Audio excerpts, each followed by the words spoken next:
Que tus palabras sean mis palabras. Háblame, Señor, directo al corazón. Hola mis hermanos, te habla tu hermano y amigo Drenny del Rosario, y en esta sección Un Solo Evangelio vamos a leer y a contemplar el Evangelio que está tomado del día de hoy, 3 de octubre, y está tomado del evangelista San Lucas capítulo 9, versículo del 51 al 56. Y toda palabra de Dios la leemos en el nombre del Padre, del Hijo y del Espíritu Santo. Amén. Como se iban cumpliendo los días de su asunción, él se afirmó en su voluntad de ir a Jerusalén. Así que envió mensajeros por delante que fueron y entraron en un pueblo de samaritanos para prepararle posada. Pero no lo recibieron porque tenían intención de ir a Jerusalén. Ante la negativa, sus discípulos Santiago y Juan dijeron: Señor, ¿quieres que mandemos bajar fuego del cielo y los consuma? Pero Jesús se volvió y les reprendió, y se fueron a otro pueblo. Palabra del Señor. Gloria a ti, Señor Jesús. Habla, Señor, que tu siervo escucha. Se iban cumpliendo. El verbo indica que se estaba cumpliendo el designio de Dios. El mismo verbo se usa para Pentecostés en Hechos capítulo 2. Cumplimiento de la salvación en el don del Espíritu se usa también para el camino de Jesús a Jerusalén. Es su bautismo en el Espíritu. Se sumerge en el amor del Padre hasta la obediencia de la cruz. Los días. Ese cumplimiento tiene una historia. Está compuesto de varios días con las limitaciones del espacio y del tiempo. De su asunción. Como en Éxodo, indica al mismo tiempo su muerte y la liberación que se sigue. Así también la asunción indica al mismo tiempo la acción de ser levantado hasta Dios y de ser quitado de en medio. La misma palabra expresa las dos caras opuestas de una realidad única, vista como acción respectivamente del hombre y de Dios. Si el primero comete el mal más grande al quitar de en medio al Hijo del Hombre, el segundo hace de eso el bien máximo al levantar hacia sí al Hijo. El verbo levantar puede también indicar el gesto con el cual el Padre reconoce al Hijo. Jesús, el Hijo perdido, para buscar a los hermanos dispersos, en la cruz los levanta a todos consigo. Y el Padre en él los reconoce a todos como hijos suyos. Se afirmó en su voluntad. El verbo significa hacer firme. Establecer de un modo firme e irrevocable indica la decisión firme de Jesús a la dirección precisa de su camino. Es la actitud del profeta y del siervo que recorre el camino de la obediencia y se afirma en ella. Es la actitud contraria a la de Adán, que emprendió el camino de la desobediencia y se endureció en la huida de Jerusalén lejos de Dios. El rostro, diferente de cualquier otro, ahora se vuelve duro. Su alteridad está en la obediencia del amor del Padre, su diversidad en la determinación de su mansedumbre, su dureza en la ternura sin condiciones que lo lleva a entregarse a los hermanos. Este endurecimiento de Jesús es la contraposición exacta de nuestra dureza de corazón, de ir a Jerusalén. Jerusalén es la finalidad de la vida de Jesús. Es el peregrino que desde todos los rincones de perdición, donde ha alcanzado los hermanos, vuelve a la casa del Padre. Este camino suyo, que parte de Samaria, es su misión de samaritano, su venida entre nosotros para salvarnos. Todos los encuentros que va a tener con los hermanos revelarán progresivamente su rostro como hijo del Padre misericordioso. Pero ya desde ahora se expresa el rasgo fundamental, la obediencia de amor en contrapunto con la desobediencia pavorosa de Adán. Envió mensajeros delante de sí. Recuerda Malaquías capítulo 3 versículo 1 siguiente, donde se habla del ángel enviado a preparar el día del Señor, el último día de juicio y de salvación. Los discípulos, como el Bautista, son enviados delante de él para prepararle la acogida. Es la finalidad de todo apostolado. El que ha de venir viene donde quiera que es acogida la palabra que lo anuncia, y uno se coloca en su mismo camino.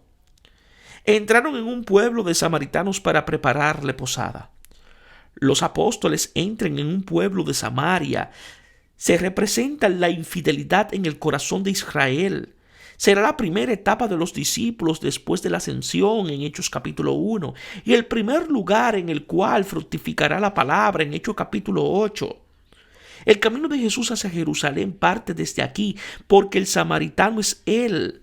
Al hacer el recorrido inverso de los que bajan de Jerusalén a Jericó, puede encontrarse con ellos y atenderlos. En Samaria los discípulos deben preparar para que sea acogido aquel de quien sabemos que es el Hijo del Hombre que se entrega y por consiguiente el más pequeño y el excluido. Pero no lo recibieron. También los samaritanos excluyen al excluido. Jesús es el enviado del Padre que los acoge a todos. Por eso es el más pequeño de todos. Pero los samaritanos, como ya lo habían hecho los discípulos y luego los judíos, no lo acogen precisamente por eso, porque tenían intención de ir a Jerusalén. No es acogido porque tiene el rostro del Mesías humillado, como David en 2 de Samuel capítulo 16. Es pobre y pequeño porque está en camino desde Samaria hasta Jerusalén para hacerse cargo del mal de los hermanos. El pecado común a todos es el de no acoger la pequeñez de Dios en Jesús, su verdadera grandeza. Al verlo, uno esperaría la palabra al oírlo, pero ya después de haber hablado de la escucha, ha quedado sin ser escuchado. Lucas pasa a la visión de ese rostro que es el único que ha escuchado al Padre. Santiago y Juan son los dos que en Marcos capítulo 10 y en Mateo capítulo 20 quieren los primeros puestos. Por eso no pueden comprender el misterio del Mesías rechazado. Tienen más el espíritu de Elías miedoso que se defiende en Segunda de Reyes. Y no es el espíritu suave que se le manifestó en el Horeb en Primera de Reyes capítulo 19. ¿Quieres que digamos? Se sienten asociados a Cristo, pero ignoran que su único poder es la impotencia de uno que se entregó por nosotros. Él no trae el fuego que quema a los enemigos, sino el amor que perdona. El celo sin discernimiento, principio de todas las hogueras, que todos los tiempos, es contrario al Espíritu de Cristo y destruye su obra. ¡Que baje fuego del cielo! El poder de Dios era considerado como un rayo devorador que destruye, pero en realidad la llama que las grandes aguas no pueden extinguir, ni siquiera la muerte, es su amor hacia nosotros. Los discípulos deben convertirse del fuego de Elías que quema a los enemigos al que quemará al mismo Elías, llevándolo al cielo. Juan más tarde volverá a Samaria con Pedro e invocará sobre los mismos samaritanos el amor del Padre y del Hijo. Es el fuego del Espíritu, el único que Dios conoce y que el discípulo debe invocar sobre los enemigos. Pero volviéndose los reprendió. Jesús se vuelve hacia nosotros que todavía no hemos vuelto hacia Él. El acto de Él de volverse hacia nosotros es un exorcismo. No reprende como a los demonios y nos libera. Él es la luz que ahuyenta las tinieblas. Es la misericordia que vence al mal. Aquí suena bien la añadidura de la Vulgata. No saben de qué espíritu son, porque el Hijo del Hombre no ha venido a perder las almas de los hombres, sino a salvarlas. El problema del discernimiento de los espíritus se coloca solamente ante el rostro de Jesús que se entrega. Él es el despreciado y llevado a la muerte por culpa del tener, del poder y del aparecer. Pobre, humillado y humilde, es pequeño y excluido, rechazado por los pequeños y los excluidos. Revela un Dios de compasión y de ternura, desconocido tanto para los vecinos como para los lejanos. El rostro de Jesús que está en camino hacia la humillación de Jerusalén es el espejo de la verdad. Nuestra reacción ante Él nos hace comprender qué espíritu tenemos, si el de Cristo o el de Satanás. Este rostro manso y humilde, impotencia de un Dios que ama, es su poder que salva, aunque sea a lo largo plazo. Él vence mediante la misericordia tenaz de un amor que quiere ser amado libremente. Ignora la prepotencia y la fuerza del que quiere imponerse. Por eso es siempre pobre y humilde, dispuesto a llevar sobre sí el fuego que debería destruir al que no lo acoge. El apóstol es un contemplativo de este rostro, bautizado, inmerso en él, embebido de su mismo espíritu de longanimidad y simpatía hacia todos, dispuesto a ser solidario con el mal de ellos sin maldecir. Se fueron a otro pueblo. El rechazo no bloquea la misión del samaritano.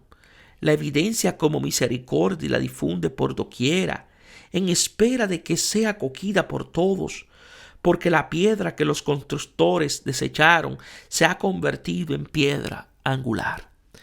Que Dios os bendiga en sabiduría y en santidad.